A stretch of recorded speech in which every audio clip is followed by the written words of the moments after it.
I'll tell you, I'm having some severe discomfort today in my back, and let's just say on the bottle it said, "Do not operate heavy machinery." I've never tried to lift a transmitter before, let alone about 450 of them, so I don't know if that's heavy machinery or not. I was supposed to go cut the hay today. That one I'm going to skip. This one, just bear with me, if you will. I want to take you into the woods. I'm going to start here, Coeur d'Alene, Idaho. It is one of the most peaceful and serene and beautiful places in America. You're there in Coeur d'Alene. You're a firefighter. You've trained your whole life, not for glory, not for pay, but you've trained your whole life to save forest and to save lives. And it is a hot, bone-dry summer afternoon on Canfield Mountain. And there's a brush fire, and it's starting to lick up through the timber. You and your brothers have been called in, not to fight men, not to fight monsters. You're fighting a fire, and you're going to get there in time this time. But you don't realize it's a trap. Hidden in the trees under the cover of smoke and heat was a monster, was a man, a sniper, one man, one gun, one agenda. To kill you and as many of your brothers as he possibly can. He starts firing. A bullet hits its mark, then another. Two of your brothers are dead before they even know you're being hunted. A third clings to life, fighting for breath as the forest around him burns. And you call in this. Central BC 5, Central BC 5. BC 5 up 6. Send law enforcement right now. There's an active shooter zone. They're shot. BC 3's down. BC 1's down. Everybody's shot up here. Law enforcement, code 3 now up here. 551, 10 or 14 up here. Stop. Get out of the way. 10 or 14. Engine push 551. Do not come up here. 51 copies. Remain in staging. Why? What kind of madness? It's evil. That's all it is. It's just evil. Evil doesn't always march in our big cities, carrying signs and flags of enemies, not of America, but of all mankind. This enemy wasn't posting slogans or chanting. This evil was crouching in the brush with a scope and matches. Sheriff Robert Norris, yesterday's voice cracking, shoulders heavy, called it for what it was, an ambush, an intentional act of terror. He said, "We believe the suspect started the fire." Now think of that. He started a fire, a wildfire, to lure in firefighters, men trained to help. Did nothing to him, ever. Most likely, never, ever, ever. Maybe in a bar, they had exchanges. Or why would you start a forest fire so you could kill firefighters? Not hurt them, kill them. This wasn't spontaneous. This wasn't madness. This was tactical. This is evil. Didn't take long. 300 law enforcement officers flooded the scene. SWAT scoured the mountains. Cell phone signals were tracked. Fire crews pulled back under the gunfire. It wasn't a backwoods skirmish. This was a full-fledged battlefield. I'm hoping that somebody has a clear shot and is able to neutralize, because they are not, at this point in time, showing any evidence of wanting to surrender. So as soon as somebody has a clear shot, I encourage them to take that shot and neutralize the threat. Well, eventually they found him on Canfield Mountain. rifle nearby. He was dead. Was that justice or was that just an ending? We may never know why this guy, never understand what possessed him to become a predator of protectors. But we do know what happened. We do know firefighters were murdered while doing their duty. We do know today that evil lurks a little closer.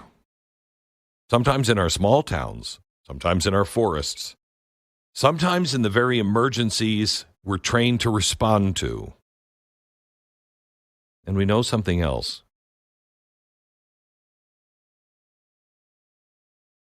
Stuff like this didn't used to happen.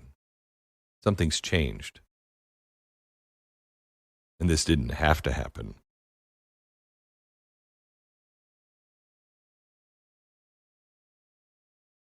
Is it possible we have grown too comfortable thinking violence only happens in the cities? Faraway battlefields. You can't live in the mountain by a lake. Away from everything. You moved away from California to get away from madness. Coeur d'Alene, Idaho just got a wake-up call. Idaho just joined the Club of Heartbreak. So now we wait. We wait for answers. We wait for motives. We wait for someone to say, he was a lone wolf. We wait for one side to say, he was a right-wing extremist, and the other side to say, he was a left-wing extremist. And then one of his neighbors to say, I always had a weird feeling. Should have seen this coming. But while we wait for all of that nonsense, now it's time to do what Americans always do. Clean up the mess. Come together. Mourn and rally.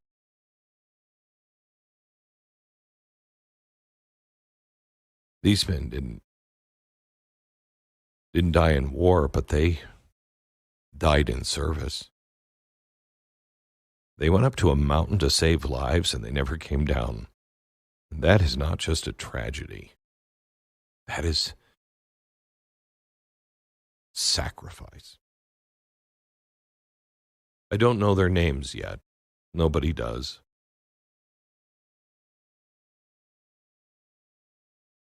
I'll be calling the Tunnel to Towers Foundation today once I find out the names, and I'm sure they're probably already on the phone.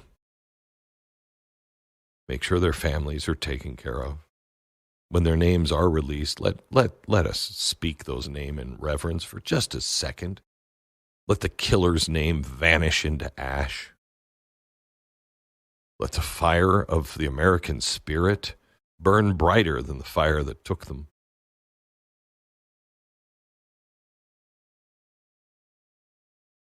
What happened yesterday it wasn't just news.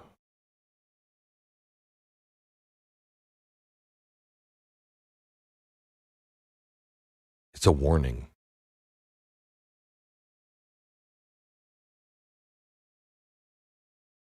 Next issue on my plate in 60 seconds. First, let me tell you about Relief Factor. There's a whole lot of stuff we assume is just part of getting older. Like you're tired all the time. Your knees ache. You feel, when you wake up, you feel like you slept on concrete.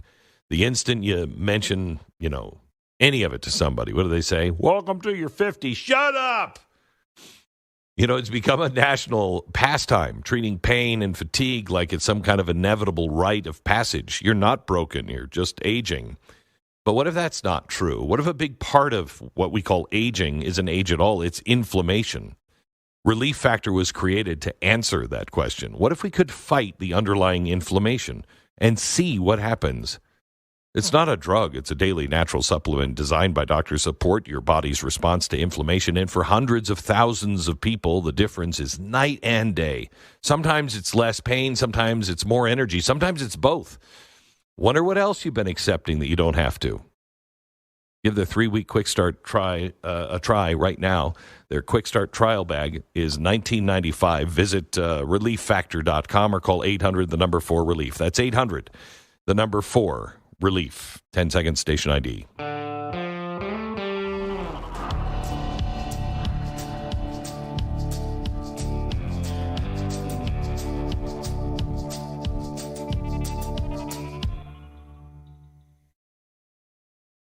I want to talk to you about the enemy being clear. Crystal clear. But I'm not sure to everybody. I'm so sick and tired of us turning on each other. We saw it with Elon Musk and Donald Trump. I like both men. Can you stop? Thankfully, they did. You're seeing it with Trump's bombing of Iran, where you were either a Jew-loving Zionist or a raging anti-Semite. Or if you're me, both. And then there was something that really caught me off guard. The people who are turning on Utah Senator Mike Lee over a housing proposal. He's had this housing proposal since 2022. But if you go on X, you're going to learn apparently Mike Lee, one of the most Constitution-loving conservatives I know, wants to sell off our national parks and our forests. You know, he was probably in Coeur d'Alene lighting the matches because he hates our forests so much. He wants to make sure you never get to hunt. All he wants to do is take away your fishing and your hunting rights and build cheap housing complexes, Amazon warehouses, and whatever China and BlackRock want.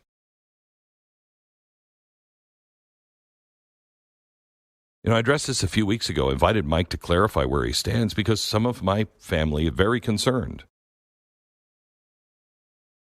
You can find the segments on my YouTube channel. Go subscribe to my YouTube channel, will you please?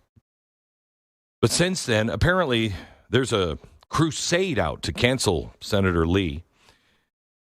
There have been a few major updates. So today, let me just take a look at just the facts here, where we stand on this right now. Over the weekend, Mike Lee decided to withdraw his federal land sale provision from the big, beautiful bill. He said, quote, "While there has been a tremendous amount of misinformation and in some cases outright lies about my bill, many people brought forward sincere concerns. Because of the strict constraints of the budget reconciliation process, I was unable to secure clear, enforceable safeguards to guarantee these lands would never be sold, only to American families, not to China, not to BlackRock, and never to any foreign interests." Wow, what a shill for the globalists, right? Or maybe it's how our government should work. Members of Congress propose something, present it to the people, and then they listen to the community instead of just insisting, we have to pass it to know what's in it. And then hear this kind of outcry for that. Here's one of the bigger issues here. We're speaking two different languages. A lot of criticism online is that Mike Lee wants to sell off our public lands. Our public lands. To a lot of Americans, those lands are the lands we use for recreation and hiking and hunting and fishing and things like that. That's not what he wanted to sell. And he promised to make that much clearer in the revised bill. Now, let me remind you on the public lands. President Biden, under his administration, the federal government was ordered to conserve 30% of our lands and our waters by 2030. So apparently, our public lands are being gobbled up even more. That's another, I think, 6 percentage points. Another 6% of the entire land in the United States going to be seized by the federal government by 2030. And it falls directly in line with the UN's 30 by 30 plan. It's an initiative for governments to seize 30% of all land and water by 2030. Now, do you think the UN wants to give you more hunting and fishing land? Do you think they're all for that? Or do you think these radical environmentalists want to restrict your access in the name of fighting climate change? By the way, currently, the U.S. government owns 640 million acres of land. That's nearly a third of the country. So they've almost met that 30 by 30 goal, and they will meet it. And then what's next? The 50 by 50 UN goal. And in order to seize the rest of the land, there's the Sustains Act that passed. Do you know about this? I didn't hear any outcry about this. Where was the right on this one? It was enacted in 2023. It allows the government to receive private funds to advance conservation programs. So BlackRock, if they wanted to, could buy up the conservation lands. Does your property contribute to pollination, photosynthesis, the air we breathe, the water we drink? Well, as I exposed on a show back in September, the Sustains Act allows all of that to be monetized through the relationship of private investors like Bill Gates and the government. And it occurs without the landowner's permission. So they can take your land or tell you exactly what you want to do, what they want you to do on that land, what you cannot do on that land, because photosynthesis happens. Where were you? Where were you on that? This is the real seizing of American assets. This is the real seizing of American assets by the global corporations that you are all so afraid of. Mike Lee, oh my gosh, what about the Sustains Act? In his revised bill, which he's still working on, Lee has promised to, quote, remove all Forest Service land. Good. Significantly reduce the amount of BLM land in the bill. Good. Only land within 5 miles of population centers is eligible. Yeah, but when he gets that, then he'll build buildings there, and then he'll have another 5. And next thing you know, he'll be putting a cap on Old Faithful. He'll establish freedom zones to ensure these lands benefit American families, protect our farmers, ranchers, recreational users. But there's still a lot of claims online. Whatever. Charlie Kirk said it right. The Democrats, this is their war on single-family housing. Do you remember when we talked on the program about the globalist plan of 15-minute cities that all of BlackRock and everybody else is for? Remember when BlackRock came in and just started buying up whole neighborhoods, just priced every regular citizen out of the neighborhood? Why? Because it's part of the plan to pack the majority of humanity into easily controllable cities where everything you need is just 15 minutes away and you never need a car. But is that the American dream? Currently, rural land is getting so expensive, most Americans can't afford rural land.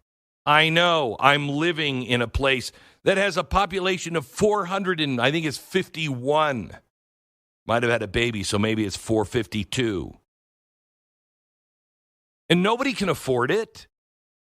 How is it possible you're living in the middle of nowhere with a population of 451 people and you can't afford a house?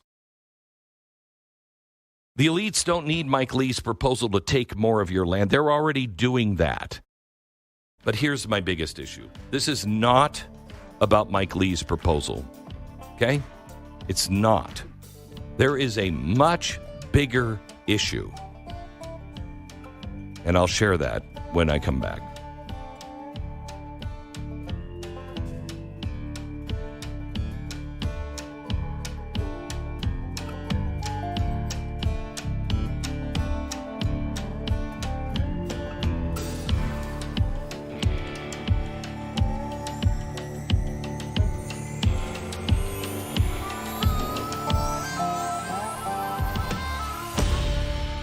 This is Glenn Beck. NMLS 182334. NMLSConsumerAccess.org. APR for rates in the 5 starts at 6.799% for well-qualified borrowers. Call 800-906-2440 for details about credit costs and terms. All right, I want you to do me a favor. I want you to walk into your kitchen, open a window, turn on every light, crank up the heat, and then start stuffing $20 bills right into the garbage disposal. Because if you haven't checked to see, whether you could refinance or restructure your debt, that's probably basically what you're doing right now. Look, managing your financial house can be really difficult and chaotic during the best of times, and I think you'll agree that these are not really the best of times. But American Financing is the company that looks at your entire financial house, the whole thing, and says, hey, maybe we can fix this. Are you wallowing under high-interest credit card debt? They can help. Is your mortgage interest rate too high? They can help. Stuck in a loan that's eating you alive? They can help. And they're not the bank. They're a family-owned mortgage company that works for you. They don't get commissions for putting you into any kind of loan. So they don't care. They just want to get the right thing for you.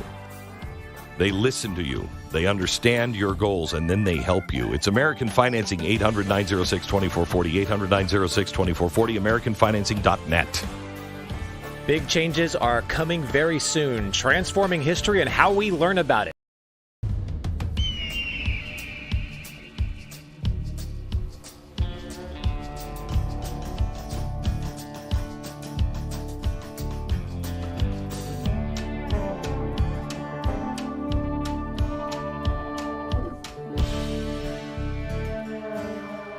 Welcome to the Glenn Beck Program.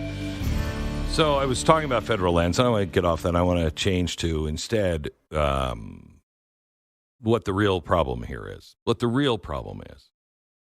The real problem on the seizing of the federal lands is that we are so quick to turn on ourselves. We are so quick lately to turn on our allies. See, that's the issue isn't Mike Lee's proposal. It's how fast we turn on each other. If you believe Mike Lee's proposal didn't go far enough to safeguard our land from adversaries, great. That's fine. And you know what? You won. He's revamping that. He listened. The government listened. Good. But can you say that without calling him a traitorous shill for the elites? I mean, I don't know a traitorous shill for the elites that actually listens. Do you? Donald Trump Jr., he was against Mike Lee's plan. He thanked him over the weekend for pulling the proposal, saying, quote, Mike is a great friend, and we usually agree on almost everything, but this was a rare exemption of where we didn't. Hello? We don't need to hear people tear each other down. Who's our real enemy? Who's more dangerous? Can we go, I don't have numbers on these, unfortunately. 6, 7, 8, 9, 10. Let's go to cut 10, please, on whiter neighborhoods.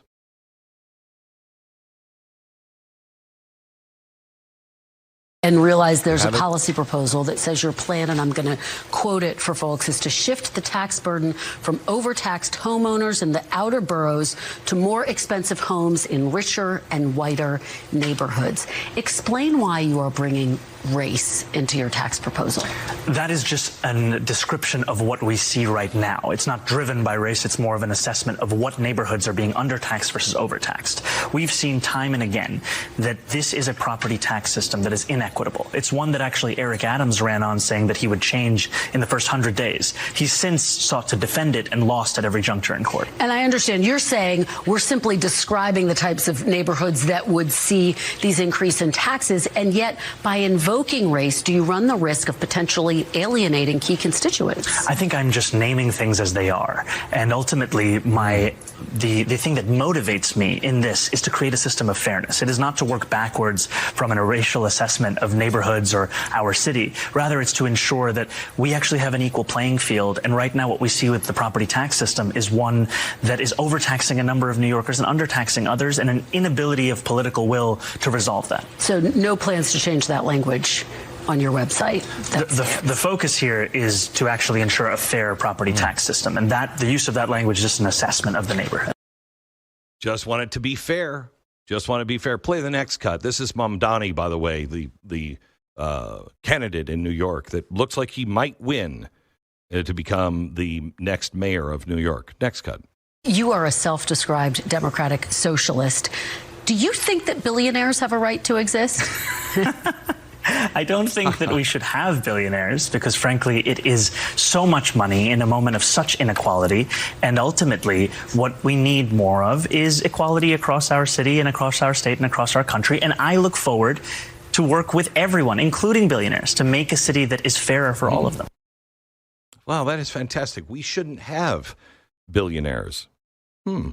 So how would we get there? What would be his ultimate goal? Listen. Do you like capitalism?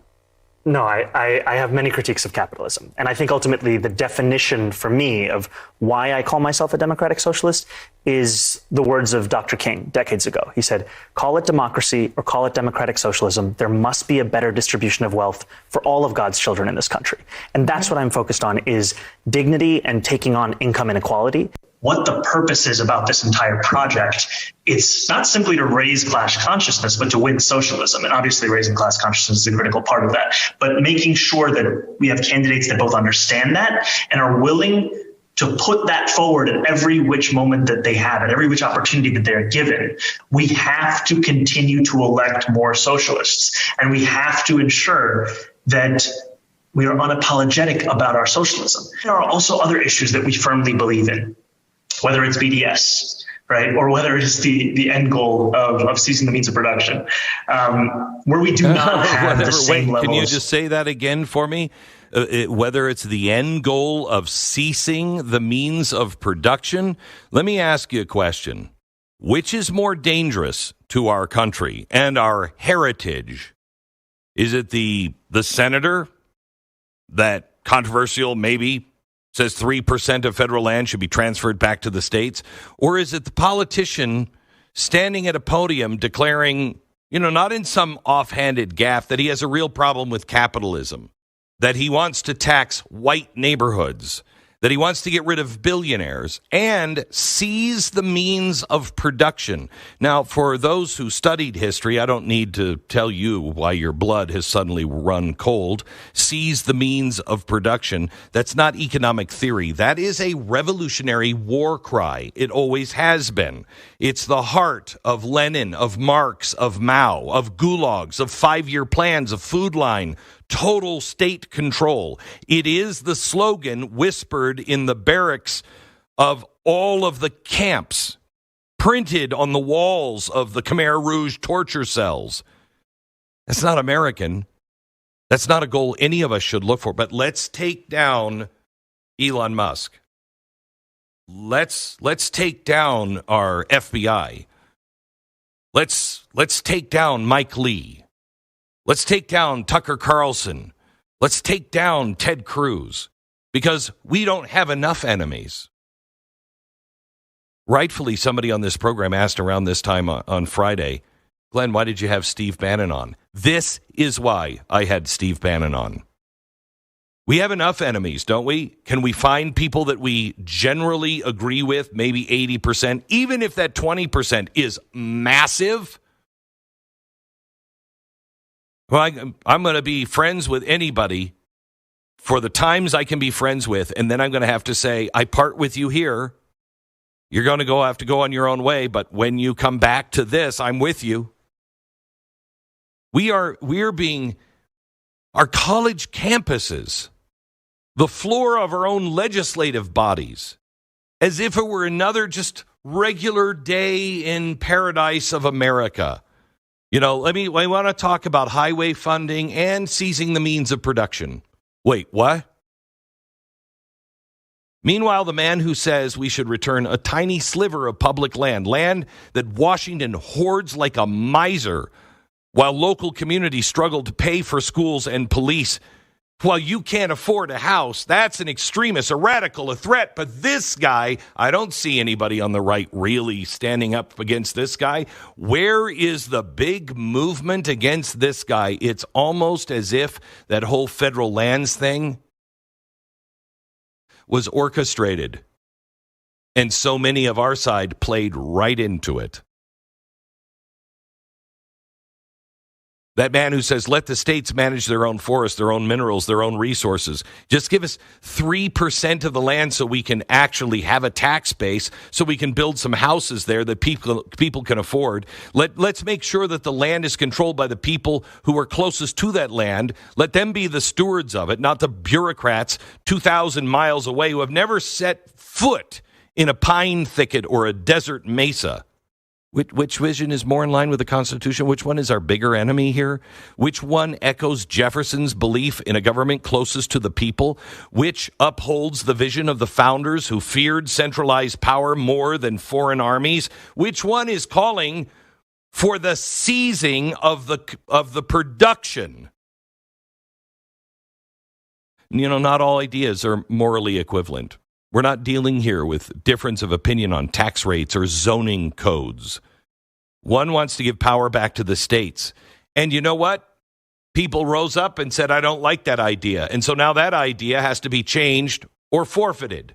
Great. But where are the people standing up saying, seizing the means of production? This guy wants to take control of your factory, your farm, your business, your labor. One believes in federalism, the other believes in collectivism. One respects the individual as a moral agent of society, and the other sees the individual as a cog in the great machine of the state that's just going to make utopia, because they always do, as you just can't see it because you're behind the barbed wire fence. When somebody shrugs and says, both sides are really pretty extreme, it's time we say no. It's that kind of false equivalence that got us into this mess. That's how the frog stays in the pot as the water slowly boils. You know what? They're both really kind of extreme. No, they're not. If you believe in America is a place where rights are granted by God, not government, where property is yours, it is sacred, the fruits of your labor belong to you, then we cannot pretend these are equal threats, because they're not. Because one man questions how much land the federal government should own. The other questions whether you should be allowed to own anything at all. If the government should not own everything. Which one's dangerous? Which one snuffs out your rights? This is not about land. This is all about economics. It's about freedom, and history has already told us where these roads lead. One road leads to liberty. One road leads us to having a discussion and a debate without calling each other names and killing one another.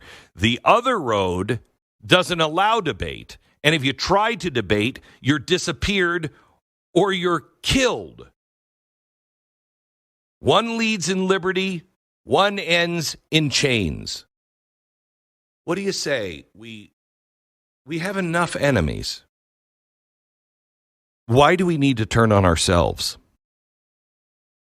And do you think there's a possibility that the communist, the socialist, the anarchist, the Islamist will all band together to destabilize the Middle East, Europe, come to America to destabilize that, to end the Western world? Do you think there's a chance you're being played? Because I do. And I refuse to be played. I'm not a moron, and neither are you. See, here's the thing. This is why when Ben Shapiro says, facts don't care about your feelings, this is why that's so important. Because they've hit an emotional spot with you. They've hit a spot of, they're going to take my right away to fish or to hunt. And that's not what he was doing. But that's what it turned out to be. Our sacred public lands. That's not what he was talking about. And if it was, he's not talking about it now. He wants to make it very, very clear exactly what he was talking about. But see, the idea of going hunting and fishing and hiking and these glorious places, we all love that. I mean, I don't like to actually. Well, I like to hunt, but I don't like to fish, and I don't like to be outside, really. But I love the lands. I love to be in an air-conditioned car driving through Yellowstone going, wow, look at that. And look at that moron getting out of their car trying to feed the buffalo. This is going to be fun to watch.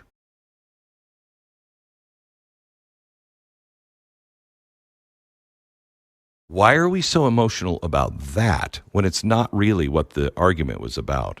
And it's coming from one of our friends where we should have listened more and had a conversation. And we're not emotional about someone who says the end goal is to seize production. Seize the means of production. That's Karl Marx. Why is that one not emotional for us?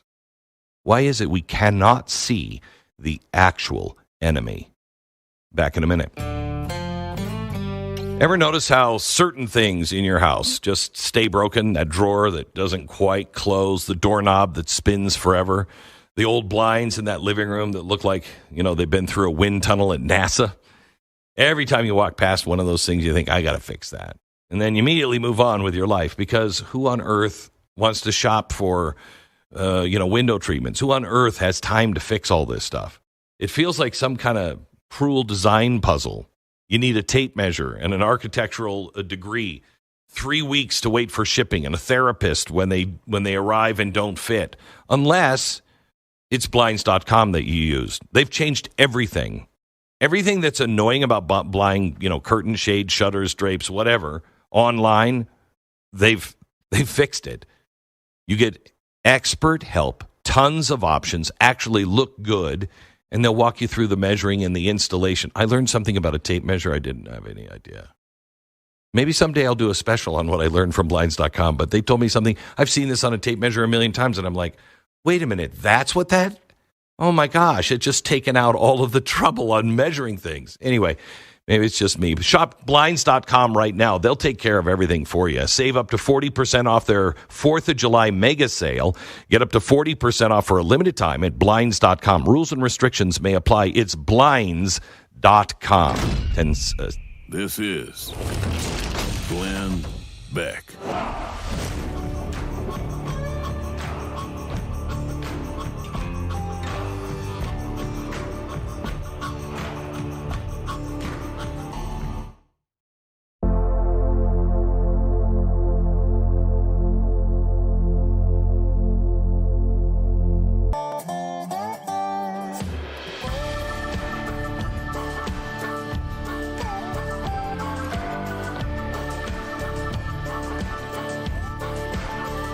Welcome to the Glenn Beck Program. Jason Buttrill is sitting in for Stu, who returns tomorrow. And then I am off on Wednesday, Thursday, and Friday for the holiday. Jason, what is the big story that you're seeing today that concerns you? Well, this Mamdani stuff really, really pisses me off. That was probably one of the... I mean, how have we not learned a single thing from the progressive era till now that enabled us to get someone like Mamdani in? It's just amazing to me. I don't think it's that we haven't learned. We have been conned. Yeah. Our education system, when you live in America and you've just hired or you've just voted for a communist, who needs to go on to Google and Google the word communist to know what it means? No. That's not how have we not learned.